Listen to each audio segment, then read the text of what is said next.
A gente viu que os processos eram muito caros, geralmente é um processo de 20 a 30 mil dólares. Então a gente tentou fazer uma escadinha assim, entender o que o imigrante precisava. Então, ele precisava do green card. Geralmente você precisa de uma casa, né? Então precisa de um cosigner para alugar, e aí tem estado que o cosigner precisa ser daquela cidade ou daquele estado. Mesma coisa no Brasil. O sentido da palavra crédito é acreditar algo, então dar um voto de confiança. E no caso do imigrante, você está falando de pessoas que são ultra qualificadas e que acabam apanhando de coisas bobas. Não consegue comprar um carro, não consegue alugar um apartamento. Hoje, 40% dos nossos clientes já são não brasileiros. Foi uma barreira que a gente conseguiu quebrar também. Dado que o produto é bom e passa muita confiança, que tem esse seguro, outras nacionalidades começaram a pingar na gente e falou, cara, não tem nenhum escritório do meu país que tem algo assim, vou fechar com vocês. Então, é uma aplicação para green card ou vistos de trabalho com esse seguro. Então, se der errado, a gente devolve o seu dinheiro sem pegadinha, sem ter que provar nada, assim, isso.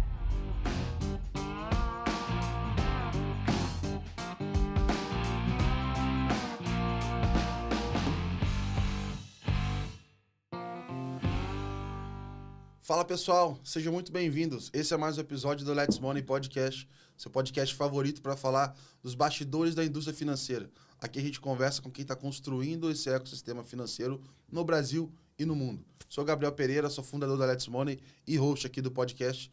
E esse episódio é super especial. A gente vai falar aqui, cara, de uma fintech, começou como fintech, está se tornando fintech novamente, é um processo aqui que a gente vai abordar, mas que trabalha com um assunto um pouco, talvez, não diferente, mas talvez eu ia dizer que nem tão distante do dia a dia de muitos de nós aqui, que é a questão de visto. Como que você pode se ingressar hoje só para os Estados Unidos, certo? Só para os Estados Unidos, trabalho e green card. A gente Boa. não faz turismo. Então, quando a gente pensa que como é que você vai viver uma vida sem fronteiras, como é que você vai participar, a gente obviamente se depara com esse primeiro item aqui obrigatório para você participar ativamente dentro de um outro país, que é o seu visto, a forma com que você vai estar lá. E nos Estados Unidos tem o caso do Green Card. E aí, vários brasileiros têm interesse nisso, têm uma certa dificuldade, tem uma burocracia envolvida, tem dinheiro envolvido, tem pagamento, tem, enfim... Tem risco. Tem risco, tem muita coisa. E o papo de hoje vai ser sobre isso. A gente vai falar com a Jumpstart. Estou aqui com o Fabiano Rocha, ele que é CEO e fundador da Jumpstart. Prazer te receber hoje, Fabiano. Prazer, Gabriel. Boa, a gente vai, enfim, passar um pouco por essa história de vocês aí, saber disso tudo, mas eu sempre gosto de ouvir, construir aqui com a nossa audiência de onde vem seu ponto de vista. Então, eu queria ouvir um pouco da sua trajetória, saber um pouquinho mais de onde você vem até, de fato, chegar nesse momento aí de construir a Jumpstart. Perfeito. Eu nasci em São José do Rio Preto, bem no interior mesmo. E a região hoje é até uma cidade muito boa, né? Hoje é a terceira, a quarta melhor cidade para se viver. Tem universidade lá também? Tem bastante. É mais Carnaval, voltado... sei que é bom.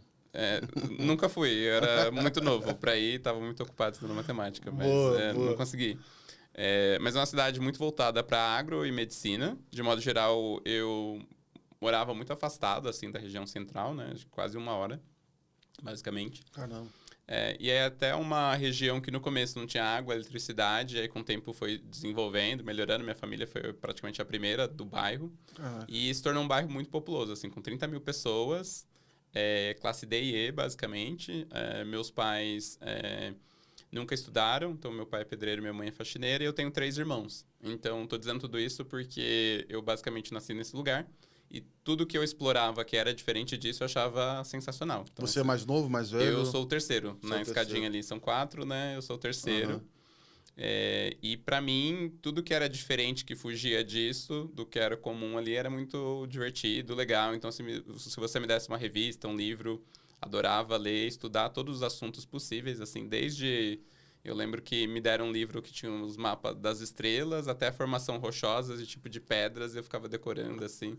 Gostava muito e tinha essa visão de, em algum momento, eu vou conhecer o mundo, e aí era a forma que eu tinha, era estudando, né? Legal. E você tinha, seja nos seus irmãos, outras pessoas próximas, você foi criando em algum momento algumas referências também? Como é que foi esse processo? Não, na verdade foi com 12 anos, quando eu tinha 12 anos, surgiu a primeira Olimpíada de Matemática das Escolas Públicas, né? E foi um projeto que nasceu já para identificar pessoas que eram boas em matemáticas, né? Ao longo do país inteiro. E eu ganhei uma medalha de bronze. Com isso, eles mandaram para um evento, inclusive as medalhas foram entregues pelo presidente Lula na época, então foi um negócio assim, poxa, do nada nunca tinha saído para vir para São Paulo para receber uma medalha do presidente. Que maneiro, cara. É muito especial nesse sentido. E depois disso, todos os medalhistas, eles participavam de programas diferentes, né? Aí na minha cidade tinha o IBILSE, que é a Unesp, que é o campo de matemática, letras. E como tinha formação em matemática, eles convidavam os alunos, você podia basicamente acessar a faculdade, já estudar matemática, e a gente tinha uma iniciação científica ao longo do final de semana. Então eu passei dos 12 aos 17 fazendo esse programa, estudando mais matemática avançada. Já era remunerada nessa época? Já, eles davam uma bolsa, eu lembro que eu comprei meu computador com isso. Acho que na visão da minha família, né? Eles não tinham muito, não enxergavam o estudo como uma coisa, olha, você vai fazer dinheiro. Mas a partir do momento que, com 12 anos, eu participei de uma competição que teve dinheiro, para eles foi muito assim, nossa, continua aí, faz sentido. Então, eu não tive essas referências, mas eu tive, acho que essa oportunidade, que foi abrir na cabeça. Depois eu fui fazendo mais Olimpíadas e fui ganhando. Eu já gostava sempre. E eu sempre gostei de competir, então me encontrei muito nesse sentido. Pegou o gosto ali. Aí com 14 anos, pro ensino médio, eu consegui uma bolsa num colégio, então, num particular. E aí foi muito bom mesmo, foi o Colégio Objetivo de Rio Preto. Me ajudou muito, assim. Os materiais muito bons, os professores muito bons. Acho que era tudo que eu queria estudar e aprender. Consegui lá e aí fui muito feliz nesse sentido. E depois de um tempo, eu decidi, eu já sabia que com 12 anos eu queria ir para o ITA. Eu tinha muito Marcos Pontes como referencial. Naquela época eu pensava, nossa, ele foi astronauta, ele foi o primeiro, eu posso ser o segundo. E aí eu falei, cara, eu vou pro lugar onde eu mais consigo estudar matemática, que é o ITA. Não foi tão simples, né, porque eu não passei de imediato e o vestibular do ITA é muito difícil, né? Eu lembro que uma das questões que logo de cara eu vi era algo mais ou menos assim, você tinha uma régua de 30 centímetros, você media a sombra dela num horário em São Paulo, depois no Rio de Janeiro, e aí a pergunta era, calcule o raio da Terra, a partir dessas informações. Exato. Eu olhei pra isso e eu falei assim, o que tem a ver uma coisa com a outra? Eu lembro que quando eu me preparava pro vestibular, e aí eu via as questões de várias faculdades, quando eu via ITA eu pulava, falava, isso aqui... Essa aqui é difícil demais, eu não vou passar por isso. Mas tem um efeito também que a gente brincava no cursinho, que às vezes tá escrito assim, 2 mais 2. Aí todo mundo 4. Aí colocou ITA em cima, eu pulei, já não sei. Pô, de repente tem alguma coisa por trás. Tem esse efeito psicológico também, que às vezes tem umas questões fáceis, mas... E como é que na época você se preparou da mesma forma que você se preparava para as competições? Como que era? Porque eu sei que, cara... Tem cursinhos especializados no ITA, com internato na cidade e tal. O pessoal muda de cidade para tentar entrar. O meu foi bem mais pesado, porque assim, onde eu estudava, né, era, beleza, o melhor aluno ali do ano, da escola, às vezes estava no primeiro e segundo ano, ganhava o concurso do pessoal do terceiro. Então, assim, quando eu fui pro cursinho preparatório, foi o primeiro momento que eu percebi que o buraco era muito mais embaixo, assim. Até quando eu fui negociar a bolsa, né, eu falei as medalhas que eu tinha, assim, a pessoa falou, não... Aqui o pessoal compete para Olimpíadas Internacionais. É isso indo para o Poliedro de São José dos Campos, né? E hoje eu vejo que é uma questão de ser muito específico, né? Até os meus colegas, por exemplo, o objetivo que é o ensino médio que eu fiz, o colégio que eu fiz, ele é muito focado em FUVEST. Tanto que eu quase gabaritei a FUVEST, passei em 4º lugar na USP. Foi super, assim, era o que eu fui focado ali. Engenharia também. Para engenharia. Aí, no caso do ITA, você acaba que você tem menos matérias, é só exata, só que muito mais profundo.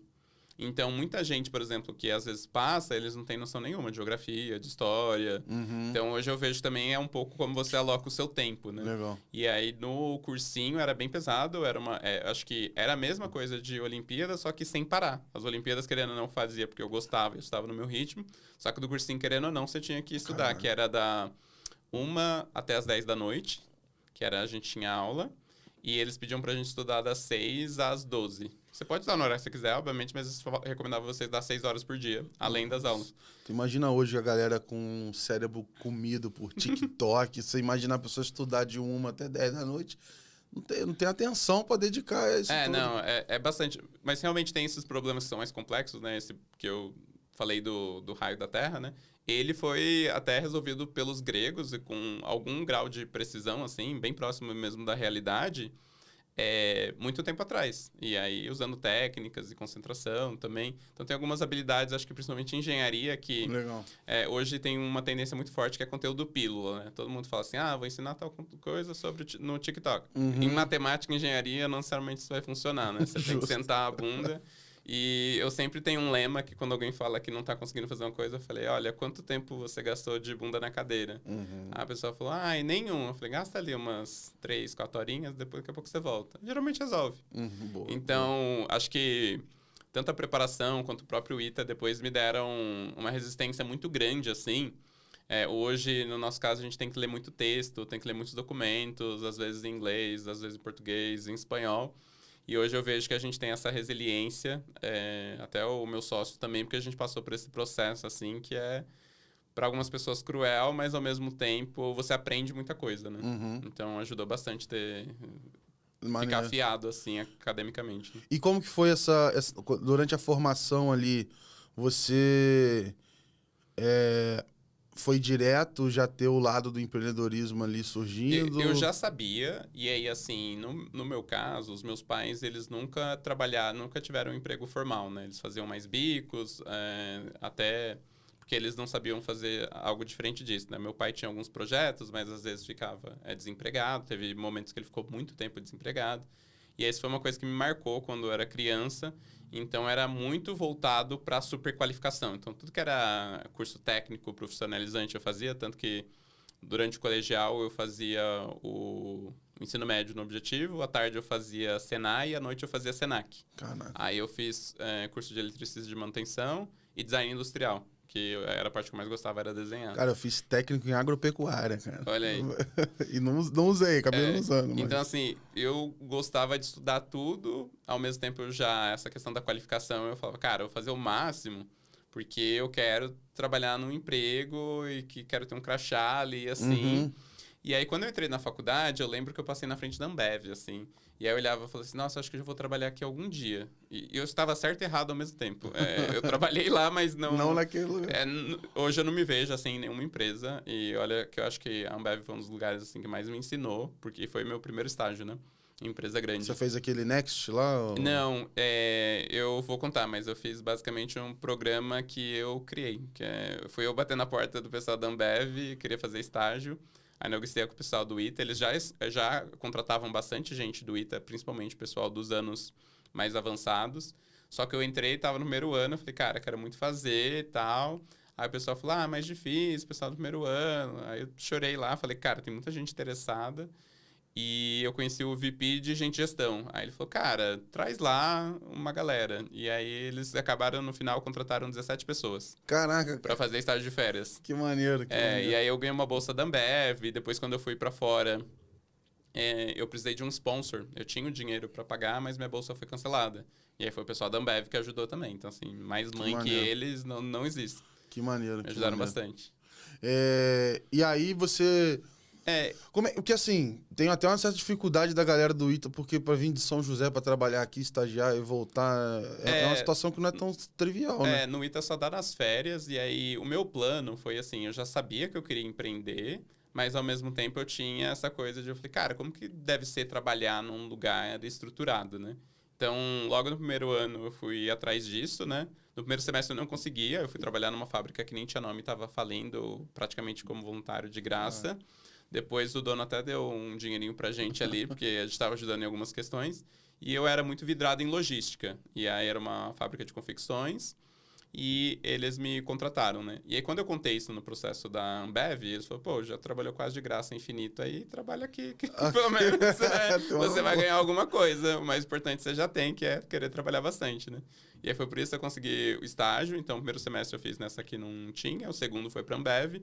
E aí só foi crescendo, porque no terceiro eu consegui fazer na Johnson & Johnson, porque é uma indústria que respeita muito outra indústria, que é a Ambev. Depois eu fiz na Rodia Solvay, que é química de alta performance. Então, eu fiquei em indústria fazendo as 4 férias que eu tive nos 2 anos iniciais, mais focado em supply chain, logística. E aí, no final do segundo ano, eu tive câncer de intestino do ITA. E aí foi um momento, assim, que eu olhei pra tudo. Eu falei, cara, sei lá, eu posso morrer, porque é a primeira coisa que vem na sua cabeça. E a única coisa que eu fiz da vida foi estudar matemática, processos estatísticos. Eu falei, acho que eu preciso conhecer o mundo. Aí foi por isso que eu fui pra fora. E aí hoje acho que eu tenho isso muito forte, assim. Então... E ao mesmo tempo eu fiz a minha cara, né? Eu sabia que queria viajar, mas eu tinha medo de... Falei, se eu morrer, pelo menos eu viajei. E se eu viver, eu vou fazer um intercâmbio, porque aí eu aproveito a experiência acadêmica, né? Eu fui pro Chile fazer intercâmbio e depois eu fui pro MIT, que aí é a melhor faculdade de engenharia do mundo, né? Que maneiro. Então, e como é que foi pra chegar no teu MIT? Cara, foi complicado, até porque quando eu entrei no ITA, o pessoal fala muito do MIT, geralmente só consegue quem tem uma média, assim, 9,5, 9,7. Né? O pessoal do ITA tem que tirar essa média. Cara. E a nota mínima do ITA é 6,5. Então, assim, de 6,5 para um 9,5 é gigante. Sim. Eu tinha cravado 8,0. E eu li no regulamento que o mínimo era 8,0 Eu sou o rei dos mínimos, assim. Falou, agora eu falei, não, sinal divino aqui. Preparar um bom application aqui. Aí teve os amigos que falaram, não, Fabiano, você é muito otimista. Tipo, não tem como. Aí eu falei, não, Alguém já passou com essa nota lá, né? Acho que não. Acho que no ITA ninguém já passado, não. Eu fui o primeiro mesmo com essa nota. Não, mas eu digo assim, se a mínima era 8... Sim, mas do ITA eu acho que a nota mínima que eu tinha achado foi 9,3 ou 9,4, uma coisa assim. Entendi. Aí todo mundo falou, cara, não tem chance, esquece. Aí eu falei assim, não, eles devem pedir isso porque eles querem saber que a gente é inteligente. Eu falei, deve ter mais uma forma de mostrar. Aí, na época, tinha lançado aquele EDX, né? Que são aqueles cursos online. Aí eu falei, cara, e eles lançaram muito de mestrado, inclusive para logística, estatística, né? Eu falei, cara, eu vou fazer alguns aqui, que é nível de mestrado, só que eu vou prestar bastante atenção. Vou arrebentar aqui tirar 10, tirei 10 em todas, e eu falei, pronto, eu falo que também consigo acompanhar as aulas, e foi o que eu fiz. Legal. Então, eu contornei essa questão das médias, porque assim... O pessoal acha que fazer a prova numa faculdade, né? É só você estudou e fazer. Só, cara, tem trabalho, tem atividade, às vezes você quer fazer outras coisas. Além de estudar, você é ratão dos processos aí já, desde sempre, né? Como funciona. Tem muita gente que não lê o edital, por exemplo, né? Que é a coisa mais básica. No meu caso, eu sou uma pessoa, assim, que eu ignoro muito o que me falam, mas ao mesmo tempo eu falo, pô, essa pessoa tá querendo dizer alguma coisa. Então eu falei... Pô, acho que a pessoa tá querendo me dar um toque de que vai ser difícil dessa forma. Aí foi por isso que eu fui atrás de contornar. Legal. Então, assim, tem gente que fica só seguindo um modelo ali, né? Fulano fez assim. Sim. O pessoal no ITA até tem... Na Poli também eu conheço o pessoal, é muito assim. Tipo, e você sair, vamos dizer assim, eu acho que é legal porque você, cara... Tu saiu de casa sem modelo nenhum, dali pra frente e descobrir tudo, entre aspas... Vamos dizer assim, o mais difícil você fez lá atrás, entre aspas. Dali pra frente... Cara, você já tem um monte de lastro, já começa a facilitar um pouco, você abrir outras portas e tal. Sim, e é isso que eu acho que tem um contexto, assim, de... O brasileiro já tem um civirômetro muito grande, né? E eu acho que quando você nasce pobre, nasce num lugar, tipo, afastado, assim, e aí realmente não tem dinheiro, você tem que improvisar a todo momento. Então, assim, hoje eu vejo meu pai como uma pessoa extremamente talentosa, assim, sabe? Ele já desmontou carro, assim... E no Senai, quando isso acontecia, o pessoal ficava tirando foto, documentando, fazer para não lembrar onde tinha. E aí eu fico pensando assim, eu falei, como que uma pessoa que não teve estudo formal faz isso com carro? Sabe? Aí monta hidráulica, elétrica, cara, no civirômetro você vai fazendo. Então, eu acho que isso foi uma coisa que eu sempre tive no DNA também. Ao mesmo tempo, minha mãe sempre foi uma pessoa que trabalhou com um pouco de vendas, né? Então, trabalhava com faxineira, mas complementava vendendo Natura, Avon, essas coisas, assim. Levava mais calote que tudo, então minha mãe não era boa nos critérios de crédito. Ela vendia pra cobrar. Ela falava, nossa, vendi infinito. Tudo pendurado e aí depois um sacrifício pra galera pegar. Mas o exercício é legal, né? Você ter essas referências, né? Eu lembro que, por exemplo, ovo de Páscoa... Chocolate na Páscoa sempre é uma coisa extremamente cara, né? Cada ano fica mais caro. Mas eu não lembro, assim, nossa, eu cheguei e tinha um ovo de Páscoa. Minha mãe falou, cara, vamos fazer uma rifa. Você sai vendendo para as pessoas, dá para comprar 2 ovos, um é para você e o outro você sorteia, tudo certo. Então, isso com 8 anos de idade, assim. Então, acho que teve alguns ensinamentos, assim, da minha família que acho que foram muito bons e que, às vezes, no ITA eu sentia o pessoal meio paralisado, eu já saía lá fazendo. Eu lembro que tinha um experimento lá que a gente tinha que modelar um cano, basicamente, né? E aí o pessoal tentando serrar, montar, cortar. E meu pai já trabalhava com isso, né? Eu peguei o maçarico, fui esquentando, modelei, falei, pronto, tá no formato perfeito. E aí eu contava pro meu pai depois, né, que é pedreiro, e estudou só até a segunda série, assim, ele falou, nossa, mas esse pessoal é burro, hein? Então, assim, tem referências e referências, né? Às vezes você é muito acadêmico, muito bom pra uma coisa, Sim, e você não sim. desenvolve um lado, assim, que é mais desenrolar as coisas, né? E aí, quando eu passei no MIT, ainda cancelaram minha bolsa, porque a Dilma sofreu impeachment, Nossa. cancelaram a bolsa, e aí eu tive que conseguir dinheiro pra ir. Aí eu consegui de vaquinha, basicamente tinha 4 semanas pra conseguir $40 mil. Caralho. Aí foi, cara, fazendo vaquinha, fazendo evento, se virando mesmo pra poder ir. E aí ainda pediram um sponsor pra eu poder pagar com o meu próprio dinheiro. Aí voltou o pessoal da Ambev pra me ajudar também, porque o dinheiro você tem que ter imposto de renda do dinheiro, não é simplesmente chegou na sua conta, você pode pagar. Tá. Você não pode chegar lá com a origem. Então assim, eu vi que da faculdade, o que eu tirei, né, acho que tudo é conectado. Então, assim, o primeiro estágio impactou no segundo, que impactou no terceiro. Aí, quando eu fui aplicar para o MIT, querendo ou não, eu já tinha trabalhado na Ambev, na Johnson e na Rodia, já tinha feito os cursos, porque alguém também tinha me falado, pô, esse mínimo aí é quase uma positividade tóxica, isso tá muito gratiluz. Aí eu fui e melhorei. Quando eu fiz inglês também, eu fiz a prova, né? Eu reprovei no vestibular do ITA já por conta de inglês. Caramba.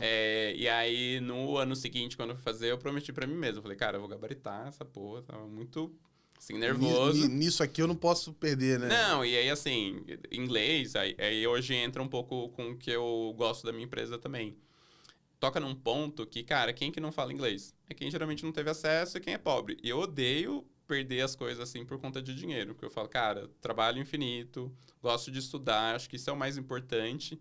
Aí você perder, sei lá, um intercâmbio, que foi o meu caso. Ou, sei lá, uma prova porque você não aprendeu inglês. Até a pessoa que nem estuda tanto, mas que ela é rica, geralmente ela teve tanto contato que ela fala. E aí eu falei, cara, eu vou resolver isso. Eu sei que não ter inglês é marca de pobreza e, assim, zero problema com isso, mas eu vou resolver. Me recuso a não ir pro ITA por conta disso. Cara, eu já passei por isso. E essa raiva, não raiva, mas assim, cara, eu não posso perder por conta disso. Assim. Porque é ridículo, é bobo. O conhecimento eu tenho, assim, ele só tá em outras palavras, eu preciso entender elas, assim, eu não posso perder por causa disso. Não, assim. e exato. E assim, o tanto que a gente se vira, o tanto que a gente trabalha, cara, a gente dá de 10-0 em vários países, assim. Sim, então a gente não deveria perder as coisas porque fala ou não fala inglês. E aí eu estudei infinito, gabaritei a prova do ITA. Aí, na verdade, eu errei uma questão, aí a questão foi anulada. Aí eu falei, não, estava errado. Boa. Mas, e assim, eu via uma conexão muito grande, acho, com as coisas que eu estava planejando, assim, com Deus, porque um dos livros que eu li em inglês foi As Aventuras de Pi. Aquele do leão, no barco, tudo e tal. Cara, chega no vestibular, tem o livro, tem trechos do livro, e que, assim, não tem uma lista igual da FUVEST, vai cair As Aventuras de Pi na prova de inglês. Aí eu li a capa do livro assim, eu sabia a história inteira. E aí, obviamente, eu já entendi as coisas, mas eu falei, cara, mas coincidência é um negócio, você sabe, tipo... Caraca, que presente, cara. Exato. E aí, então, inglês, aí quando eu fui fazer o TOEFL, vai até 120, eu tirei 90 e o mínimo era 90. Então, eu olhei pra tudo isso e falei, cara, eu tenho um mínimo de tudo pra ir pro MIT. Agora que eu vou, né? Aí faltou dinheiro, faltou o sponsor, mas, cara, uma coisa de cada vez, aí consegui. E aí foi a melhor experiência da minha vida, assim. Lá é muito bom, porque tudo que você faz, você tem projeto, financiamento ou participação de grandes empresas, né? Então, fiz aula de supply chain, o projeto era para você fazer estágio com a ONU. Mapear logística para distribuição de alimentos para imigrantes. Então, eu já fui tendo um pouco de conexão com temas que eu gostava e, ao mesmo tempo, trabalhando com o pessoal da ONU. Você vai fazer modelagem estatística, era para os shows da Broadway. Então, tudo é muito aplicado. A gente tinha um professor de empreendedorismo, né, que criou a tecnologia OLED. Ele que criou, basicamente, toda a tecnologia OLED e que foi distribuída depois para tudo que é celular, TV. Aí, a gente teve acesso ao iPhone 8 antes de todo mundo. Ele conhecia o pessoal da Apple, o pessoal foi apresentar o iPhone 8 no MIT antes de todo mundo ter acesso no mercado. Maneiro. Então, assim, é muito, muito, muito foda, assim. Acho que quem puder ter a oportunidade de estudar fora, vá, porque você vê muita coisa legal. E aí, quando eu vou... Aí você quer perguntar, aí você queria ficar lá e não podia... Teve um pouco. Quando é que aparece a faísca da Jumpstart? Não, Assim? acho que foi mais quando a bolsa foi cancelada que me incomodou muito a questão de, poxa, é muito caro, R$130 mil. E aí uma das coisas que me marcou também é que eu fui fazer a vaquinha, né? E você sofre muito fazendo uma vaquinha, porque você acha que, assim, o pessoal só vai ajudar, mas também tem muita gente que te descasca ali. Sério mesmo? E aí, porque você está pedindo dinheiro na internet, em tese, e aí sempre existe, né, um problema maior na sociedade que você não está atacando e você está pedindo dinheiro, né? E aí, nesse sentido, na média, eu ignorava. Aí teve uma pessoa que falou assim, pô, mas o país está em crise financeira, você não acha que você quer demais ficar sonhando com isso logo no momento? E aí, esse é um dos pontos que eu te falei antes, assim, hoje eu vejo que o mundo é em crise. Tipo, não é só o Brasil, isso é tudo... Se for esperar o mundo ficar em paz para fazer suas coisas, você não faz. Exato, e não só isso. E tanto que a visão daquela época era, o dólar subiu de R$2 para R$3,30, o país vai acabar. E aí, imagina, e aí todo mundo falou assim, vai depois que o dólar vai cair. Aí corta para R$5. Cara, R$6 a cotação do dólar. Então, assim, realmente não dá para ficar esperando infinito para você sonhar com alguma coisa. Porque, assim, o cenário em que não vai ter crise, não vai ter dificuldade, não existe. Justo. Então, acho que foi um dos pontos, assim, que eu aprendi também com essa experiência, sabe, do MIT. Mas me incomodou bastante que sempre existia uma coisa a mais, assim. Então, passei... Aí, beleza, agora precisa do dinheiro. Aí conseguiu o dinheiro. Aí falou, não, mas você precisa de imposto de renda desse dinheiro. Eu não tenho porque eu acabei de juntar ele, né? R$130 mil em um mês, como que eu vou ter imposto de renda? Precisa de um sponsor. Aí eu vou lá, consigo o sponsor, beleza. Graças a Deus eu tive pessoas que me ajudaram muito, né? Sou muito grato a essa pessoa que me ajudou na Ambev. E aí, mas você sempre tem que dar um passo extra se você é de fora. E aí, se você é pobre, não tem condições, é infinitamente mais difícil, né? Então, isso pra mim ficou muito na minha cabeça, assim. Eu falei, cara, você chegar num país é muito difícil. E aí, depois, quando eu voltei pro Brasil, eu trabalhei mais em startups, né? Então, acho que o MIT virou essa chavinha de, vou trabalhar com tecnologia. Trabalhei bastante com impacto social, então trabalhei na Quero Educação, que é o marketplace para educação, né? E depois trabalhei na Vetex, 2 anos e meio, mas era com educação também. E depois trabalhei em algumas fintechs com edtech, né? Então, trabalhei no Isaac, que é a intersecção, né? É um banco para escolas, resumidamente. Trabalhei na Provi, com financiamento estudantil. Legal. E na Princípia, que é um banco para faculdades. Super simplificando aqui, né? Que os fundadores das startups não me julguem depois, mas só para o pessoal entender. Justo. Então, eu trabalhei nesses lugares e... Então, aí eu fui mudando, né? Mais para... Entendendo como funcionava uma fintech, né? Depois de 4 anos trabalhando em alguma delas ali, você vai vendo que é um modelo parecido, né? No meu caso, teve a parte de financiamento estudantil e garantia de receita também, né? Então, como você antecipa para depois cobrar o aluno ali da escola ou da faculdade, né? Então, foram modelos mentais que me ajudaram nesse sentido. E depois de 4 anos que eu estava formado, eu decidi ir para o Canadá. Eu queria trabalhar como cientista de dados lá e queria voltar a conhecer o mundo. E o processo foi extremamente difícil, porque eu sabia que eu tinha que ter o dinheiro.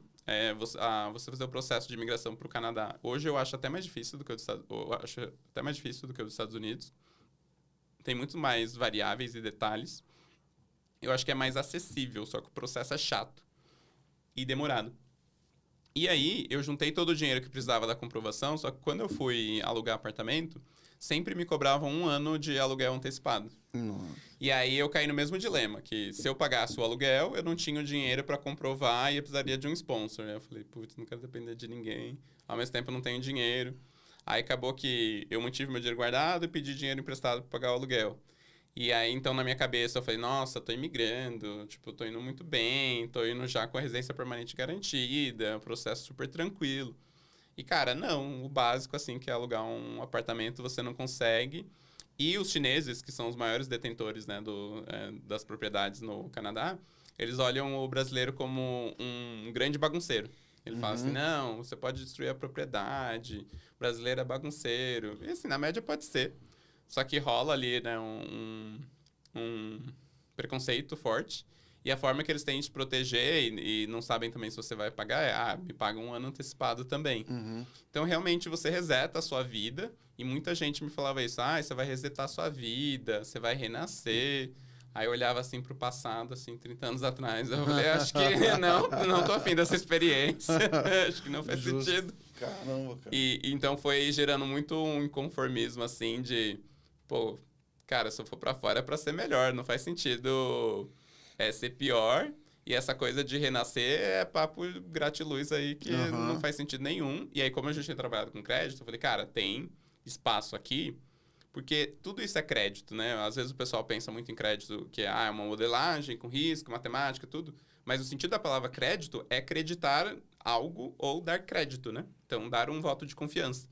E no caso do imigrante, você está falando de pessoas que são ultra qualificadas e que acabam apanhando de coisas bobas. Não consegue comprar um carro, não consegue alugar um apartamento. Então, eu falei assim, nossa, eu até olho o crédito hoje, assim, de uma forma completamente diferente. É que a gente está acostumado muito ali de... basicamente, qual que é o custo do capital, quanto que você coloca. Sim. Cara, mas isso aí é teoria, mas assim, na prática, a forma que você tem de ajudar as pessoas a se transformar, pelo menos em crédito, é você dando essa oportunidade, né? Que seja para reformar uma casa, seja para comprar um carro. Então, existe um lado bonito de crédito também, que pouco se fala. E quando você atua no B2C, eu acho que é muito mais lindo, porque você consegue ver ali o seu cliente feliz pra cacete, que deu certo, tudo.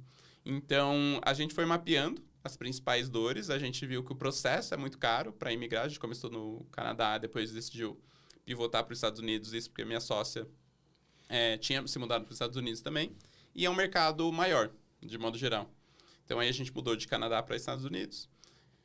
A gente viu que os processos eram muito caros. Então, a gente tentou fazer uma escadinha, assim, entender o que o imigrante precisava. Então, ele precisava do Green Card. Geralmente é um processo de 20 a 30 mil dólares. Geralmente você precisa de uma casa, né? Então você precisa de um consignor para alugar. E aí tem estado que o consignor precisa ser daquela cidade ou daquele estado. Mesma coisa que no Brasil. Então é muito difícil para quem está imigrando. Precisa de um crédito para consignor. Precisa também financiamento de carro. Mesmo uma pessoa que ganha 15 mil dólares. Você não vai chegar e comprar um carro à vista, porque um terço disso é imposto. Então 5 mil dólares é imposto. Dando um exemplo aqui da Califórnia, por exemplo. Uns 4 mil dólares é aluguel, você tem 6 mil dólares para você e sua família, não é infinito a ponto de você comprar um carro à vista. Então, o financiamento é preciso mesmo para as pessoas que são expatriadas por grandes empresas. E depois tem o financiamento de casa, que aí é um mercado trilionário, de 13 trilhões. Jesus. Muita coisa, não é nem de bi. E que demora muito para quem se muda conseguir a casa, porque geralmente você já demora uns 2, 3 anos para conseguir o Green Card. Bom, e agora eles já estão ressabiados também, né? Desde, sei lá. Tem uma regrinha que você consegue 2 anos, depois do Green Card você começa a ter score. Alguns bancos só analisam um período mínimo de 2 anos com o Green Card. Só que então, 2, 3 anos para ter o Green Card, mais 2 anos. E quando você financia... E tendo que se virar para fazer renda nesse período, né? E quando você financia uma casa, você consegue deduzir no imposto de renda. Você tem uma economia de, às vezes, até 2 aluguéis. E quando você financia, em vez de alugar. Isso cenário dos Estados Unidos. Brasil não tem esses números, mas o estudo que a gente estava fazendo, pelo menos um você economiza. Legal. Financiando.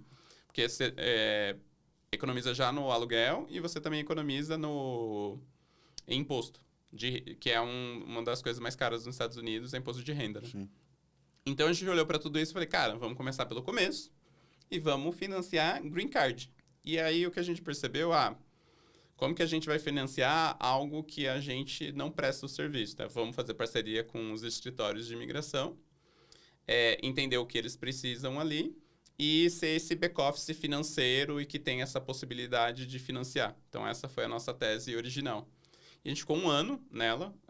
A gente começou com anjos muito bons. Então, a gente conseguiu o diretor de Machine Learning do Nubank, o ex-diretor de crédito e risco do PayPal e do Google.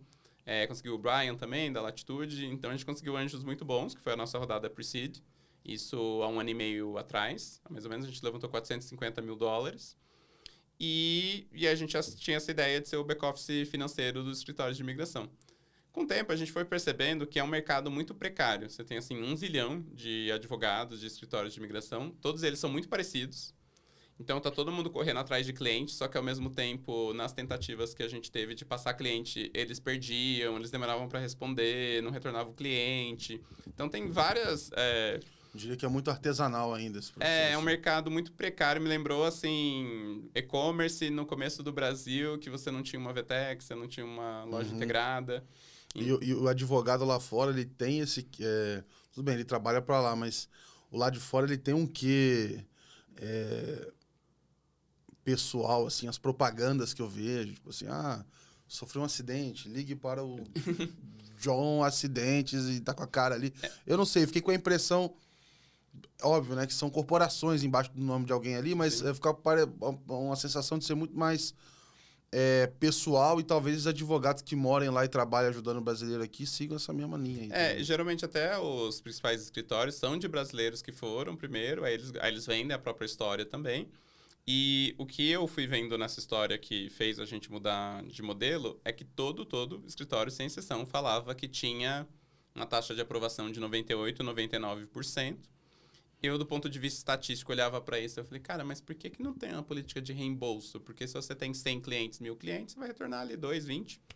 Isso não é nada comparado ao público que você tem a receita. E é um processo que, até onde eu sei, a minha primeira impressão é saber que é difícil. Não é um processo simples.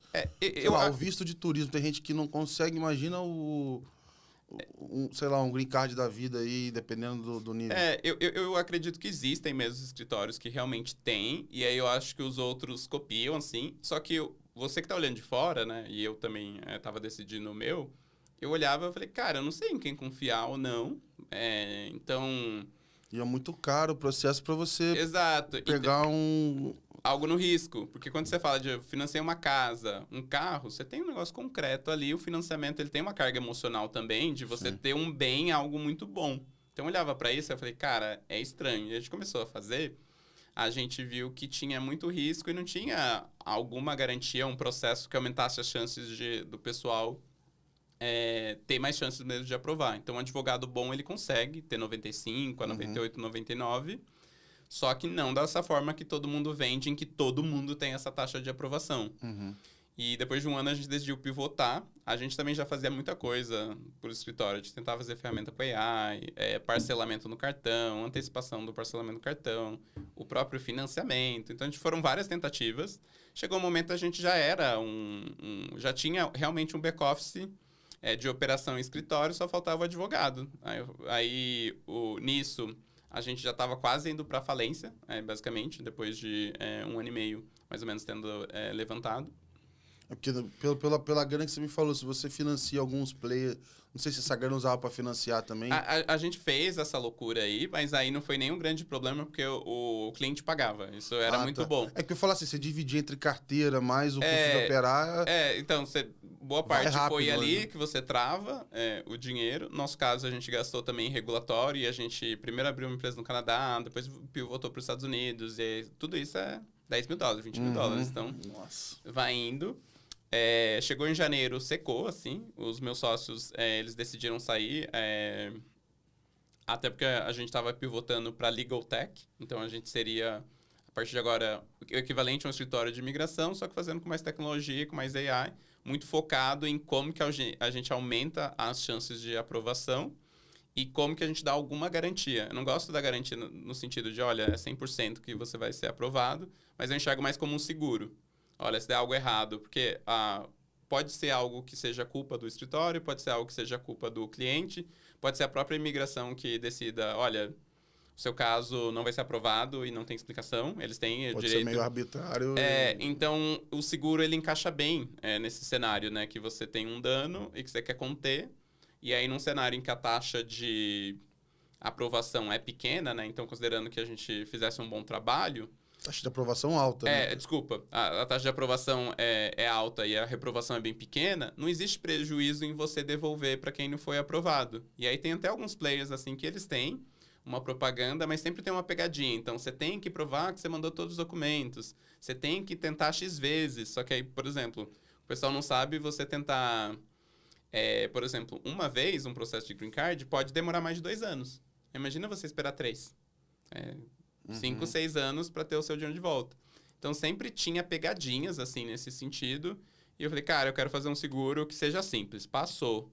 Porque o resultado é binário, né? Foi aprovado ou foi reprovado. Sim. Podem pedir mais documentos, mas uma hora eles decidem, né? Existe um prazo até, e você consegue pagar também uma taxa a mais para eles decidirem em 3 semanas.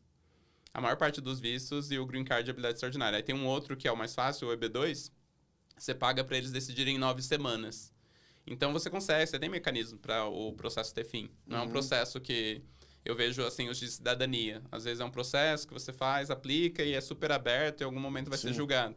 O dos Estados Unidos tem essa vantagem que se você pagar um extra, existe um prazo rápido em que eles vão te dar o retorno. Então eu olhei para tudo isso, eu falei, vamos pivotar. Então a gente se tornou Legal Tech, isso no começo desse ano. E a gente com essa proposta de valor.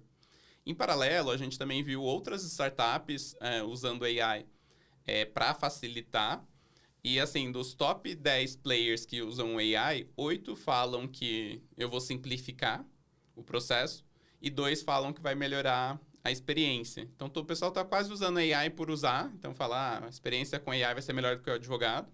O que não é verdade, porque a AI ainda alucina. O advogado também pode alucinar, né?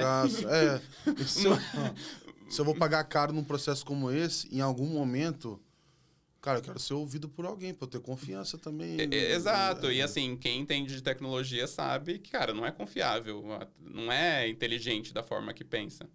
É basicamente um buscador de texto e reprodutor de texto. Sim, sim. E pode ser um gerador de lero-lero se não for bem usado, ele né? É perfeito em elaborar formatos de textos incríveis que não tem nada dentro dele. Então ele tem uma agradabilidade muito alta. Aí beleza, você pode parametrizar, você pode fazer fine-tune, tudo isso é verdade. Só que o ponto não é isso que faz o processo aumentar as chances. Tá. A gente percebeu que AI é muito bom para entender padrões em escala que a gente não consegue ver nas petições. Então, por exemplo, um dos critérios é você ter um salário alto. Aí tem advogado que ele estabelece e fala, o mínimo para ter um salário alto é o dobro da média. Se você tiver o dobro da média, você tem um salário alto. Aí você vai falar com outro advogado, ele fala, não, na verdade o triplo. E aí você confronta os dois, ele fala assim, não, é a minha interpretação. E ele não está errado. O advogado opera dessa forma mesmo, assim, e cada um foi criando sua metodologia. Mas quando você analisa os dados, você sabe que é uma faixa específica, hoje esse número é 70%. Então a gente sabe ali o que é seguro, apresentar ou não, trazer de forma mais analítica. Outra coisa que a gente foi desenvolvendo, teve cliente que apareceu no Globo Rural.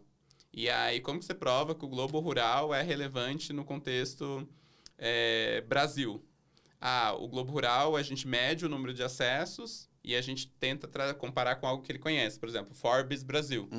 Aí o Globo Rural tem 6 vezes mais acessos. Pô, então deve ser relevante, dado que tem 6 vezes mais acessos do que a Forbes. Então, a gente foi desenvolvendo a nossa metodologia tanto para argumentar de uma forma mais estruturada, analítica, para alguém que não tinha contexto da realidade Brasil.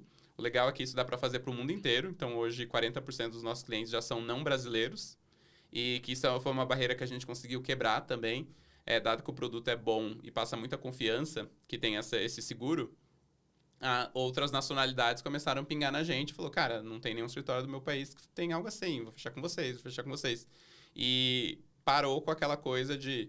um escritório de brasileiro só atende brasileiro. Não, a gente quer atender todo mundo, internacional. Até porque o brasileiro o Brasil não é o país com a maior representação ali de imigrantes. Geralmente a gente fica em 1,5%, 2%, não é muito. É pouquíssimo. Geralmente você tem mais indiano, chinês, você tem muito mexicano também. Então é importante você atender essas nacionalidades. E aí hoje a cara do produto é essa. Então, é uma aplicação para Green Card ou vistos de trabalho com esse seguro. Então, se der errado, a gente devolve o seu dinheiro sem pegadinha, sem ter que provar nada, simples como isso. E aí agora, para o ano que vem, a gente vai lançar a super garantia. Porque os processos de vistos e Green Card com a gente já são bem mais baratos, né? Então, na indústria ali fica de 15 a 30, a gente cobra de 7 a 12. Então, já é bem mais barato, porque a gente usa muitas automações. Não que a gente use o lero-lero de AI, mas dá para automatizar como que você coleta os dados, como que você monta a plataforma. E aí a gente usa mais AI para revisar, e a gente tem uma revisão tripla, né? Então, a gente revisa com AI, com o paralegal e com um advogado americano. Então, assim, e revisar é o que mais aumenta as suas chances. Então, por isso que a gente confia muito nesse processo, a gente desenvolveu essa metodologia e a nossa forma de dizer eu confio é esse seguro. Então, se der errado, a gente devolve o dinheiro. Só que ainda assim, as taxas do governo são muito caras, em torno de $4.000. Então, você paga 7 a 12 para o processo e mais 4 é um valor considerável, né? Então, fica ali de 25, né, até 1/3 do 25% a 1/3 do valor. Então, a gente viu que isso ainda gera algum desconforto nas pessoas. E aí, ano que vem, a gente está redesenhando para ter um seguro adicional. Então, você vai pagar uns 200, 300 dólares. E se a gente perder o caso, a gente vai devolver, inclusive, as taxas do governo. 100% de Então, é uma forma reembolso. de, cara, fazer meu processo de imigração com zero preocupação. Eu sei que eles vão dar o melhor deles, porque senão eles não ganham dinheiro. E aí você tá juntando aí, vai ter que chamar de legal fintech, como é que vai ser esse outro nome? A gente vai voltar, e aí coisas que ficaram no nosso DNA. Então, das startups que fazem petições assim, a gente é quase uma das poucas. O escritório faz bastante quando ele tem grana para realmente cobrir. A gente faz parcelamento, então a gente já faz. E vai ter seguro. Então é uma legal tech que cada vez mais está voltando a ter cara de fintech. Não, eu acho que tem um negócio interessante aqui, que, cara, de repente você pode continuar chamando de legal tech, mas é a história do embedded finance, né? Que aí a finança está embutida exatamente no contexto que ele precisa, que assim, ele poderia pegar um crédito no banco e de alguma maneira fazer aqui, etc. Mas assim, é só um improviso danado, diferente dele pegar um produto que foi desenhado especificamente para aquela necessidade, né? E eu acho que essa maneira alinha todos os incentivos, né? Porque imagina, é um player que ele fala que tem realmente altas taxas, beleza, é difícil de verificar, né? Então, como a gente contorna com isso? Cara, no contrato, se foi negado, você recebe até as taxas do governo, e aí isso não tem no mercado. Então, a gente só ganha dinheiro mesmo, hoje já é assim, né? Se o processo for aprovado, e as taxas do governo vão para um formato mesmo de seguro extra, então a gente vai chamar de ultra garantia.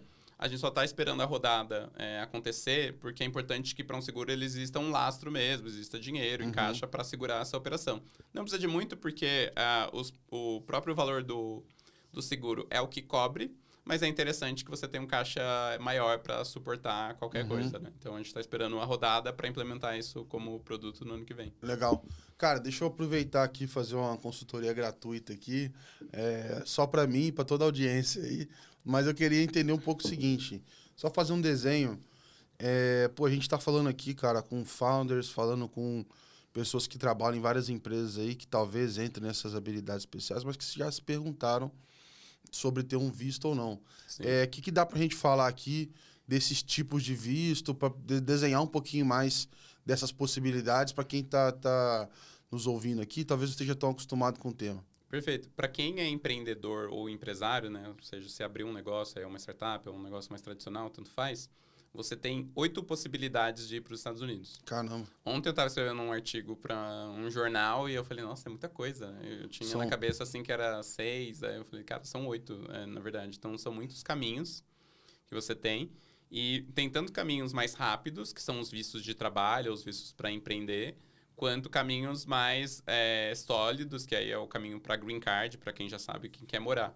Para visto, eu vou falar aqui os principais. Tem o O1, que é o de habilidades extraordinárias. Então, quando você já manda bem, você tem reconhecimento da mídia. Então, é geralmente quem está no seed para frente, levantou dinheiro, tudo isso ajuda a compor o seu perfil. Às vezes, também a pessoa tem um perfil de ultra especialista. E é o que conta para provar habilidades extraordinárias. Se você tem um salário acima da média, um cargo numa empresa relevante, já teve publicação, mídia sobre você ou mídia sobre o seu trabalho, tudo, só conta a mídia institucional, podcast não, infelizmente. Mas todo podcast que a gente faz vira uma matéria, sai no portal, então olha aí. Pode ajudar aí. Então, todas essas variáveis que mostram que você é acima da média entra para habilidades extraordinárias e pode ser de qualquer área. Então, tem desde as artes, influencer, qualquer tipo de fundador, empresário, ou às vezes até eu quero trabalhar numa empresa. Você pode tentar esse visto, só que aí é a empresa que vai pagar mesmo, ela vai ter o seu escritório, né? Então tem esse primeiro, que é de habilidades extraordinárias. Tem um que é muito bom, que é para quem tem dupla cidadania. Só uma coisa, o de habilidades extraordinárias, a família pode ir com você, mas o cônjuge não pode trabalhar. Então isso é uma coisa que é meio chata, né? Você vai, mas seu esposo não pode trabalhar. No caso dos outros vistos, já existem, alguns já têm permissão. Então, existe um segundo, que é para quem tem dupla cidadania. Os Estados Unidos fez um acordo no passado que envolve quase todos os países, menos o Brasil e a Venezuela. Então, entra Chile, Argentina, Paraguai, quase todos os países europeus. Então, quem tem dupla cidadania italiana, portuguesa, espanhola, tudo isso entra. E é um visto para quem quer criar um pequeno empreendimento. Então, pode ser um bar, pode ser uma padaria. Eu já vi também salão de manicure. Pode ser realmente qualquer... Ou pode ser uma startup. Legal. Aí, o único ponto chato dele é que você tem que comprovar que você tem dinheiro para criar esse negócio, que geralmente é de 80 a 100 mil dólares para cima. Aí depende do que você promete. Se você promete um salão, pode chegar em 50, 60 mil dólares.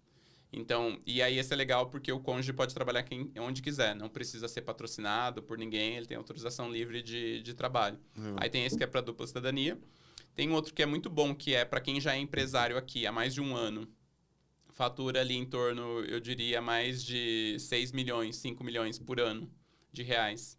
E tem uns 10 funcionários, você pode pedir para expandir o seu negócio. Então, o importante é que você tenha um negócio no Brasil. Você já pode ter, se quiser, nos Estados Unidos, não tem problema. Se não tiver, abre uma empresa. E aí você expande, você ganha um visto L1, o seu cônjuge pode trabalhar também. Então, é mais uma opção. Fora isso, você tem o H1B, que eu acho que é o mais famoso, que foi o que teve as taxas de 100 mil dólares, que não aplica para todo mundo, mas assustou muita gente, né? Porra, isso aí... Não foi esse que virou... eu não lembro se era que ele fez um cartão vermelho. Não, como é que era? Teve um dos vistos que era isso, tinha que pagar muito, que era o... É 100 mil dólares a taxa para quem tá aplicando de fora. Nossa. Só que tem como você pedir uma isenção, não é tão difícil quanto parece. Só que eu não recomendo ele para founders, porque você tem que ir para uma loteria. Aí imagina você ir para uma loteria para decidir se você vai fazer o negócio ou não. Então é melhor pegar uma das opções anteriores. E esse tem que ter um salário muito alto. Então, se você, por exemplo, levantou com fundo ou você vai com dinheiro próprio, você vai colocar um salário alto para você, obrigatório, e provavelmente 1/3 disso vai ser imposto. Então, você tem que se pagar muito e muito imposto também, então não é tão bom para founder, mas existe. Tem uma opção muito legal, que é para quem levantou com VC, que chama Entrepreneur Parole, que é se você levantou 320 mil dólares ou mais, então é um pre-seed, um seed institucional. Pode ser de anjo, mas aí tem que ser anjo dos Estados Unidos, não pode, tem que ser investidor qualificado. E aí esse você ganha uma autorização, você consegue até ficar 5 anos para abrir o seu negócio nos Estados Unidos, só pelo fato de ter levantado dinheiro, né, com o VC. Então existe essa quinta possibilidade. E existe o OPT, que é aquela autorização de trabalho, depois que você faz uma faculdade ou um curso de mestrado, doutorado, você pode ficar de 1 a 3 anos. Pouca gente sabe, todo mundo acha que você tem que conseguir MBA e tal. Muita gente acha que você só pode se você conseguir uma oferta de emprego numa grande empresa, mas na verdade você pode abrir sua própria empresa, todos esses vistos que eu comentei. Você pode abrir sua própria empresa e se contratar. Legal. Aí o que não pode é você se contratar direto. Exemplo, você que vai ser um empregado e você que assina a sua contratação. Então, você tem que criar ali um veículo de supervisão, né? Então, você vai ter um advisor ou um supervisor mesmo. Faz a nomeação desse grupo que vai supervisionar você nos Estados Unidos. Mas, no final, é você se contratando. Caramba. Então, e aí tem casos legais, assim, de vistos que tinha gente que precisava em 1 mês, 2 meses. Esse processo com escritório, né, por exemplo, visto de habilidades extraordinárias, geralmente demora 3, 4 meses. A gente estava fazendo em 2 semanas, 3 semanas. Teve cliente que a gente fez em 4 dias. E 4 dias não é com... Obviamente tem muita emoção nesses 4 dias, né? De sexta a segunda, né? O sábado e domingo aí é infinito. Mas não é entregando de qualquer jeito. É colocar 4 dias, super rápido, com a garantia e sendo aprovado de primeira. Legal, então, assim... realmente essa metodologia que a gente criou, que revisa mais com AI e não usa AI para ficar criando e bullshitando, criando petições ali aleatórias, mas usa para garantir que não tem nenhum erro, que não tem nenhuma inconsistência interna, ajuda bastante. Aí, obviamente, revisa de novo com o humano, com o paralegal e com o advogado. Então, é uma esteira, basicamente, essa metodologia que a gente criou, que vai mitigando os riscos, né? E aí, então, a gente consegue produtizar de alguma forma alguns passos, mas manter o melhor dos dois mundos, assim. Então, fica mais barato, fica mais rápido, a gente dá a garantia. Mas o mais importante mesmo é que é seguro, né? Então, para quem quer ir rápido, tem essas 6 opções de visto. Geralmente, os custos ficam ali de 6 a 8 mil dólares a parte de serviços legais da Jumpstart. E as taxas do governo ficam de $1.000 a $4.000, dependendo do que você escolhe. E aí tem um outro grupo, que seria a 7ª e 8ª opção, que são para pessoas que já sabem que querem ir de uma vez, querem ter o Green Card, querem passar um período mais longo. A grande diferença é acesso a crédito, né? Com o Green Card, de fato, você é um residente permanente, depois de 5 anos você pode se tornar cidadão, ter o passaporte. O visto, você pode ficar... Tem alguns que têm limitação de tempo, às vezes de 2 a 5 anos, mas também pode renovar. Então, dá para você morar com um visto de trabalho. Na verdade, é até o recomendado. Você primeiro entra com um visto, começa a fazer grana em dólar, e aí aplica para o Green Card e espera, porque demora um pouco. E aí tem 2 grupos. Tem o Green Card para habilidades extraordinárias, e aí geralmente é para um fundador que já atingiu Série A, ele aparece muito no jornal. Então, não pode ser simplesmente a pessoa ter um negócio pequeno. Ele é um fundador renomado. E aí pode ser artista, pode ser pesquisador, mas sempre renomado, sempre mandando muito bem, de modo geral. E aí esse Green Card sai em menos de 1 ano. Se você estiver nos Estados Unidos, dá para resolver a vida assim em menos de 8 meses. Então ele é relativamente rápido, só que ele é bem difícil, né? Por conta do perfil ser de habilidade extraordinária. Ele tem os mesmos critérios, só que eles pegam muito mais pesado na análise. E existe o EB2NW, que aí é o comum, e esse foi completamente banalizado, assim. Então, você vê uma enxurrada de publicações de faça EB2NW você mesmo, ou o escritório fala, eu tenho 100% de aprovação. E aí, quando você olha os números ali, o Green Card de EB2NW, ele tem todo tipo de profissional. Porque ele funciona para quem tem um mestrado ou doutorado, ou para quem tem graduação mais 5 anos, e para quem não tem graduação, mas tem 10 anos de carreira e outros elementos, mesmo sem o diploma, você consegue aplicar para esse também. Então, você tem caminhoneiro, médico, engenheiro, tudo no mesmo tipo de visto. E aí o pessoal fica confuso. Cara, funciona ou não funciona? E aí quase todo mundo aplica. Só que tem muita gente que não é qualificada. No final, os Estados Unidos sempre quer uma pessoa que seja qualificada ou que vai gerar renda, receita, pagar imposto, né? E como é que é essa migração, vamos dar um exemplo aqui, de caminhoneiros, por exemplo? Porque, cara, eu já caí na bolha dos caminhoneiros no YouTube. E a quantidade de caminhoneiro brasileiro é muito grande. Sim. E eles ficam falando, vem pra cá, vem que a água tá quente. Assim, geralmente é essa a mensagem geral. E eu tô vendo caminhoneiro pra tudo que é lá. Tinha cara que nem era caminhoneiro e virou caminhoneiro. Foi pra lá virar caminhoneiro lá. Isso aí foi um negócio que achei curioso, assim, óbvio, né? Você digita sobre, sei lá, morar nos Estados Unidos, morar fora, sei lá. Aí aparece os caras falando sobre investir em propriedade. Sim. Aparecem os caras falando, o pessoal falando da experiência de morar, mas geralmente foram estudar, então por um período ali. Ou foram patrocinados pela empresa. Alguma grande. Coisa assim. E a galera do caminhão. A galera do caminhão tem um... E que você não sabe, né? Se foi legalmente ou não, mas muita gente faz. Tá lá. Assim, isso entra no EB2, que é esse de interesse nacional. Falta caminhoneiro nos Estados Unidos. Mas o ponto para você qualificar, você tem que ter 10 anos de experiência. Então, Você sempre vai estar falando de profissionais que são qualificados. Provavelmente ele dirige ali algum modelo de caminhão que é um pouco mais específico. Os caminhãozão nave espacial. Exato. Então, não é assim, eu fui ali, tirei a habilitação, vou para os Estados Unidos. Não é igual se tu pegar uma bike e entregar um delivery. Mas, assim, tudo que é ultra especializado tem muita chance de, assim, às vezes até mais de 90% de aprovar. A média é menor, mas é porque tem muito paraquedas. Então, tem muita gente que aplica que nunca teria chance mesmo. Que é o pessoal falar, aplica pra vamos ver. Só que assim, eu nunca faria isso, porque aplicar pra vamos ver é pelo menos $10 mil. Não, esse vamos ver aí tá caro. E eu ia te perguntar o seguinte, tem outros... Vocês falaram que tem clientes de fora do Brasil também? Isso, 40% dos clientes já são não brasileiros. Como que é isso, assim? Como é que ele chega até vocês e o cara fica confortável, pô... É uma galera do Brasil, mas tem advogado de fora. Tipo assim, quando eu penso no meu apoio legal, será que eu vou relacionar isso ao Brasil? Sim.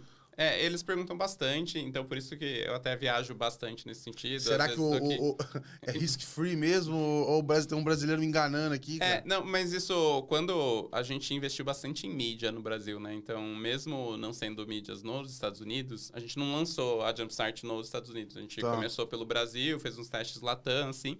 e a gente tem bastante mídia em português e espanhol. Na média, o pessoal digita lá, sei lá, Fabiano Jumpstart. Já vai aparecer umas 10 matérias, assim. Então, acho que isso protege bastante. Tem uma questão que esse mercado ele funciona muito no boca a boca. 60% dos clientes que vieram são recomendações de ou investidores, ou VCs que a gente tem relacionamento, incubadoras, amigos, de modo geral, aliados também. Então, tem gente que às vezes escuta sobre o negócio e fala, cara, gostei, quero ajudar, e aí referencia. Então, 60% dos clientes já vêm naturalmente. E essa semana, principalmente, foi surgindo assim cliente. Eu falei, cara, não sei mais de onde tá vindo assim. Principalmente que a proposta é boa. E também acho que tem muito das parcerias certas, assim. Então, a gente colou muito nas principais incubadoras, YC, The Residence, Antler... VC também, então tem alguns VCs que falam, cara, não faz sentido nenhum investir porque nem é o meu business, mas eu posso dizer que vocês são confiáveis. Então você vai conseguindo seus aliados ali nos Estados Unidos e os melhores clientes são aqueles que já sabem o que querem, né? Então, às vezes, quem já está nos Estados Unidos no visto já sabe o que quer o Green Card. Com todas essas mudanças nas políticas, o pessoal sentiu que quer o Green Card muito mais rápido, então cresceu bastante a demanda, o pessoal se sente inseguro. E a gente tem um seguro para imigração, né? Então, é um fit bom. Mas teve cliente que a gente já perdeu lá atrás, assim, que falou, cara, tá muito no começo, é brasileiro, não sei se vai dar certo. E aí, um outro ponto importante é que hoje a gente tem bem mais clientes com 100% de aprovação também. E às vezes tem cliente que fala, eu quero falar com um indiano. Aí a gente recomenda o indiano que foi aprovado. Fala, quero falar com alguém tal. Eu falo, não tenho, mas tem um que fala espanhol também, não tem do seu país. E então, a gente vai se adaptando assim. Legal. Mas é super normal, até porque nesse mercado tem muito golpe. Porque pensa a pessoa que chega em você e fala, um green card garantido. Pô, irmão, com todo respeito, mas eu não sei se eu vi uma empresa lá na Índia e eu botar meu dinheiro lá pra me ajudar no processo. Mas não só isso. Procurar alguém que eu consigo olhar no olho aqui. Não, mas não só isso. Pensa que também um golpe, assim, de alguém que faça uma promoção de green card custa $10.000. Se você faz um golpe por mês, esse é o seu... Nossa. Então, tem gente que vive disso mesmo. Então, é bem complicado. Então, por isso que ter parceiros institucionais mais imprensa ajuda mesmo que essa imprensa seja do Brasil e Latam. Aí, a gente conseguiu alguns veículos Latam, como é o Universal, que é tipo o G1 do México, e Forbes Latam também. Então, tem matérias aí para sair, de spoiler. Mas a gente foi conseguindo o nosso espaço, até porque... Mesmo no campo das startups, a gente é o único que foge desse papo de vou fazer as petições com AI e que a AI vai ser melhor que a... Não vai. Então, assim, gente... E a gente não tem esse olhar só de, eu vou otimizar custo e tempo. É segurança. E outra, IA, irmão, IA pra mim, pra agilizar uma tarefa que eu faço aqui no meu dia a dia. Não um negócio que eu paguei $10.000 só pra sorrir, só pra ver qual é do processo. Sim. E assim, são processos longos, né? Geralmente de 500 a 2.000 páginas. Então faz sentido ele ser caro e faz sentido usar AI para ajudar a revisar. Mas assim, já vi muito trabalho mal feito, porque o pessoal só colocava ali o ChatGPT para fazer. E assim, tanto o cliente fazendo sozinho, o escritório que falou, vou começar a usar AI aqui, aí não sabe usar também. Você tá meio que justificando sua vida ali, praticamente. Sim. 2.000 páginas. E é muito detalhe, assim, você tem que explicar tudo. Então, por exemplo, eu falo, eu estudei no ITA. Tem que falar, o ranking do ITA é tal, o ITA representa isso no Brasil. Tudo o ranking com contexto, do meu curso... porque ele não vai lá digitar para ele mesmo procurar, você já tem que ajudar. Hoje o processo está até digital e eles conseguem fazer umas validações cruzadas. Existe... É praticamente uma AI que decide agora se você foi aprovado ou não. E aí eu posso também dar minha opinião sobre o que eu penso do visto de turista em relação à questão de AI. Eu chuto que tem. Uma AI forte. Então, acaba que hoje ele consegue olhar na internet, mas antes era um oficial mesmo, ficava lendo tudo. Então, você tem que dar muito contexto. E é sempre bom dar contexto, porque se for um humano, ele entende ali na vírgula o que está acontecendo, né? Já deixa um promptzinho ali, né? Caso esteja uma IA... coloca em cinza bem clarinho, assim. Se for uma real, aprova. Isso, garante 100% de aprovação. Tipo... Com louvor aqui. E, cara, você vê tudo isso como um grande exercício de matemática, porque, cara, ao longo da sua trajetória toda aí, pra mim, eu falo assim, cara, tô falando com um cara aqui, que vou usar essa palavra aqui, mas assim, que hackeia os processos, assim, no sentido de ir lá, estudar, saber como é que funciona, desde como é que faz a competição, como é que faz para arrumar a bolsa, como é que faz para estudar fora, como é que faz para arrumar o estágio, assim, em todo momento você tá ali vendo como é que é o processo e vê o que dá para extrair dele. E agora, vamos dizer assim, você sai São José do Rio Preto? Isso. Você sai de São José do Rio Preto olhando para olhando para o negócio do espaço e tudo mais e de certa forma tu tá ajudando a galera também a atingir seus sonhos agora aí para fora e tudo mais. Muda muito a forma com que você via os outros problemas e tá olhando isso?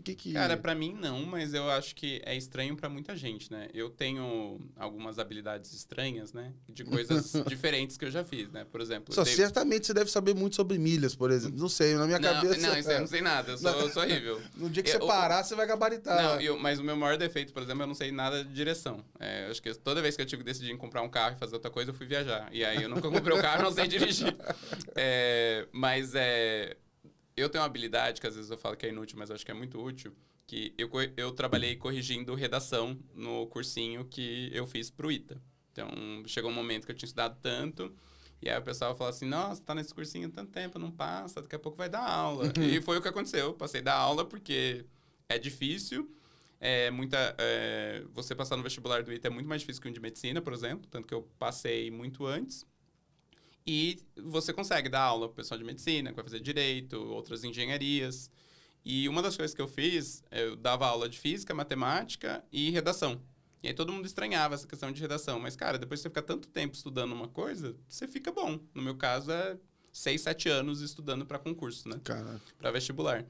E uma das coisas que eu desenvolvi foi uma técnica, habilidade, não sei, que se eu vejo um texto muito parecido com outro, eu sei que aquilo já passou por mim. Então, nas redações, era muito comum o copia, mas não faz igual. Só que a galera fazia igual, colocava o mesmo parágrafo.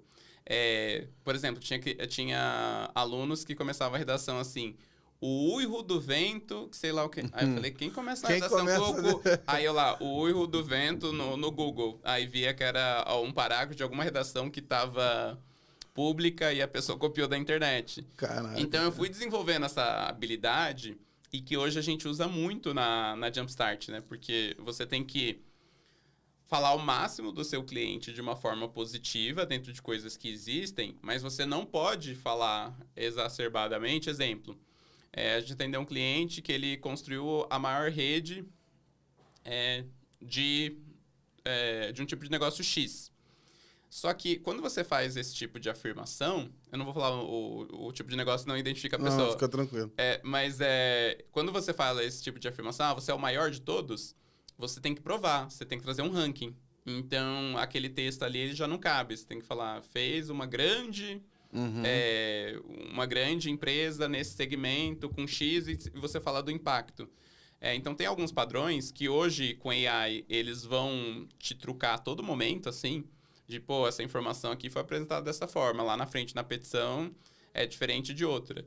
Que eu acho que eu tinha, então eu sempre olhei para texto como padrões, assim, de, cara, é uma comunicação, é uma forma de se comunicar, matemática também. São ideias que estão ali entrelaçadas. E hoje a gente consegue fazer ciência de dados, eu acho que muito melhor do que... Acho que é a primeira vez, na verdade, que a gente consegue fazer tanta ciência de dados em torno de texto. Porque você consegue, por exemplo, criar várias variáveis que antes você tinha que fazer anotações na mão.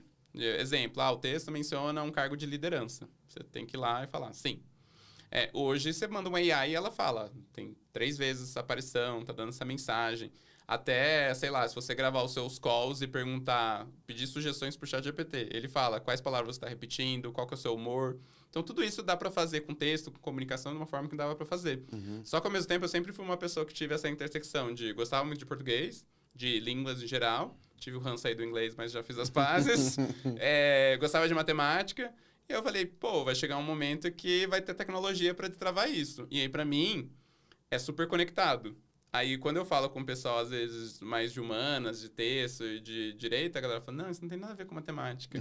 E aí, eu falo com os meus amigos também, cientistas de dados, eles falam, não tem nada a ver com texto jurídico. Alguma coisa tem que ter. E a empresa tem exatamente essa cara, né? Porque você mistura texto, análise de crédito, reconhecimento de padrões. Então, assim, é muito das experiências que eu vivi E aí o pessoal fala, como você veio com essa ideia? Eu falei, cara, eu vim da minha vida inteira. Veio construindo ela sem saber, né? Então assim, acho que a Jumpstart nesse sentido, acho que nasceu de uma forma muito orgânica.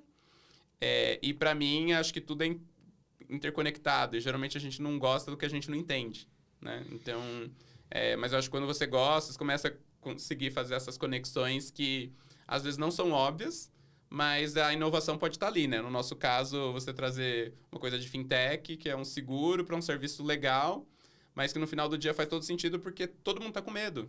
Não sabe se o processo vai dar certo, não sabe se pode mudar a regra ou não. Então, nada como um seguro, né? Então, acho que essas conexões são bem importantes, assim, e para mim é tudo a mesma coisa. Acho que muda quem está vendo e se a pessoa gosta ou não.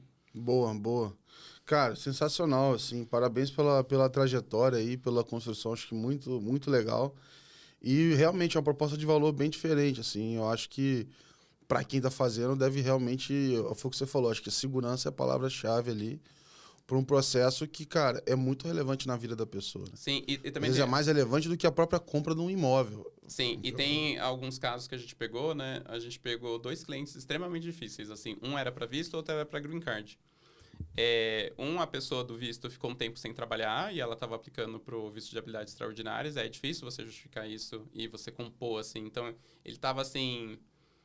Acho que tinha chances reais de passar, mas não foi assim, nossa, peguei um caso tranquilo aqui.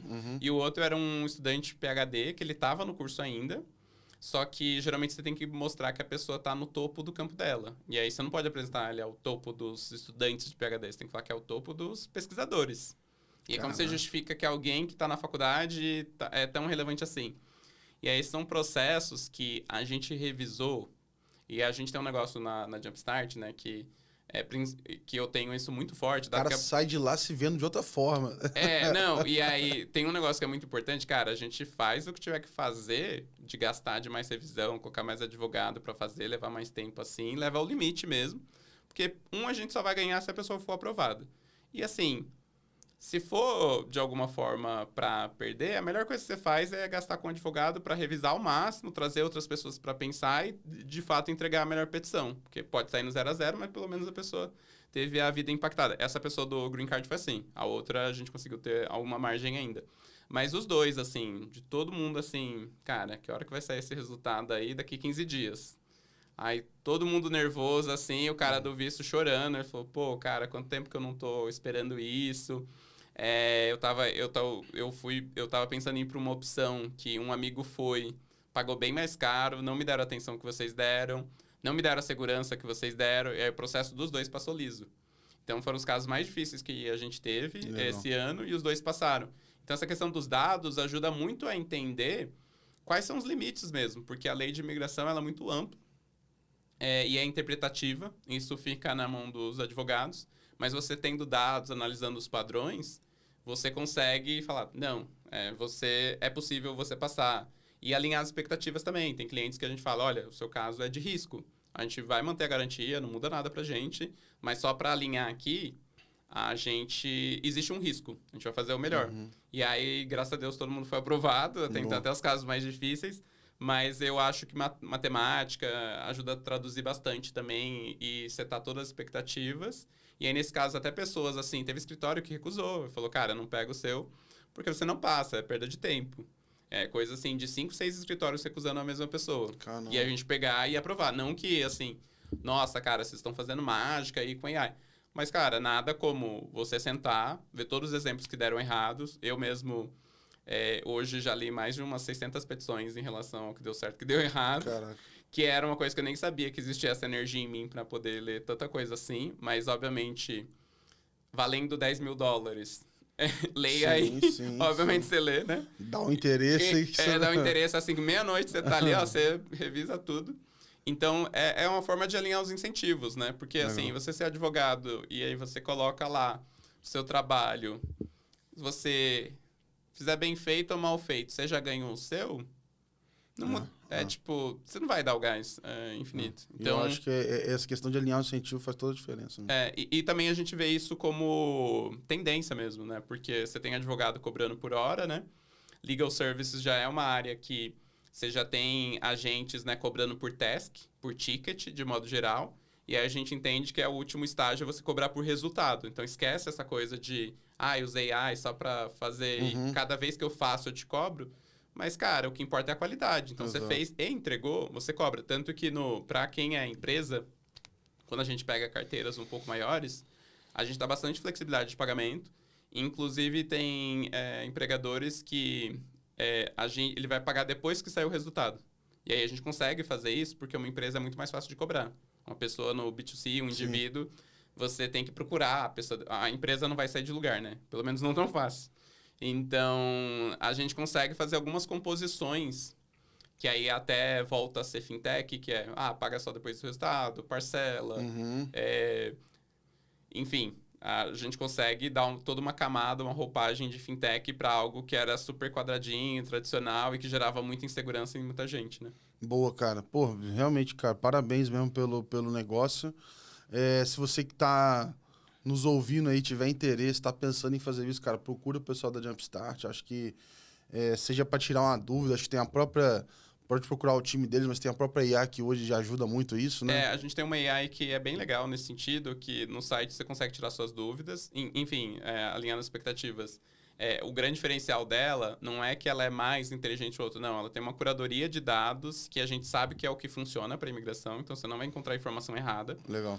Pode acontecer de você perguntar uma coisa muito específica e aí não ter resposta, mas a gente dá a opção sempre de você mandar um e-mail para a gente e aí a gente conecta com o nosso advogado, ele responde gratuitamente e aí com isso a gente melhora a nossa base, melhora a AI. Legal. E todo mundo passa a ter acesso àquelas informações. Maneiro. E o legal é que a gente verifica com o advogado e a gente verifica com o time interno. Então, em imigração é muito comum você ter muita lenda urbana. Falar, meu vizinho falou. Teve um cliente que eu falei, cara, eu vou tirar seu celular. Um dia ele chegava e falava assim, meu primo falou isso. Aí ele falou, meu vizinho falou isso. Aí eu falei, para de falar com as pessoas, você já tá uma semana me falando lenda urbana, cara. Eu falei, fala lá na AI, fala comigo. Então, assim, é um negócio que é muito sério, né? E aí, só que todo mundo é um pouco de advogado, doutor, né? Eu vi isso quando eu fiz um curso preparatório para transferência para a USP. Você sair de uma faculdade e vir para a USP.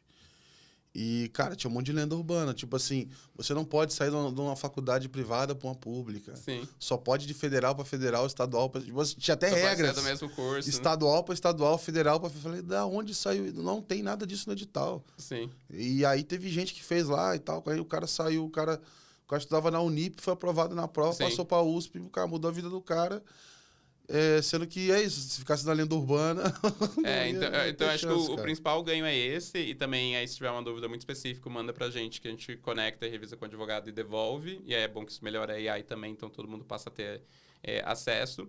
E a gente também tem consultas para quem já sabe que quer ir, a gente consegue falar ali meia hora inicial, tirar todas as dúvidas. Uma das coisas que sempre surge é se eu posso não ter empresa. Assim, a pessoa tem os critérios, mas ela não tem empresa ainda. Uhum. A gente ajuda a abrir a empresa. Legal, então, não é tão caro. É $500, $600 você abre uma empresa, aí você precisa de contador, a gente tem parceiro. É o quê? Delaware?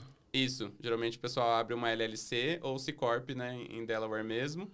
E para indicação para banco, para conta, para abrir em banco digital, a gente tem serviço de contabilidade. E para quem tem um patrimônio muito alto, é importante fazer planejamento financeiro, patrimonial, porque senão você vai pagar muito imposto nos Estados Unidos. Aí a gente tem um advogado parceiro também só para conectar. Então, até recomendação de envio de patch a gente tem, porque o pessoal foi pedir. Isso aí é importante. Falou, cara, eu preciso de uma empresa que eu confie. Aí a gente fez ali uma curadoria. Mas a ideia é ter um nível de suporte grande e não necessariamente essas coisas custam mais. Então, assim, quem faz o processo com a gente fala, cara, eu preciso dessa indicação, de outra, todas elas. A gente apresenta os nossos parceiros que fornecem esses serviços adicionais, né? Boa. Fabiano, brigadaço pelo papo. Valeu pela presença aí. E pessoal que está nos ouvindo, fica o meu recado, que vocês já sabem qual que é. Follow the money. Entre no nosso portal letsmoney.com.br. Lá tem uma matéria sobre esse episódio. Vamos ver se ela vale para o seu visto aí de trabalho. Daqui a pouco já pode contar. Já pode ver, quem sabe. Já vai ter lá, quem sabe eles consideram. Mas tem desse e de todos os outros episódios que a gente faz. Então, se vocês... algum episódio não deu para acompanhar, você consegue pegar essa matéria lá, ficar atualizado. E tem as notícias do Brasil e do mundo, tem as colunas com especialistas de mercado falando as opiniões deles sobre tudo que está acontecendo no mercado. E é isso. Muito obrigado por nos acompanhar em mais esse episódio. A gente se vê no próximo. Um grande abraço. Valeu, tchau, tchau.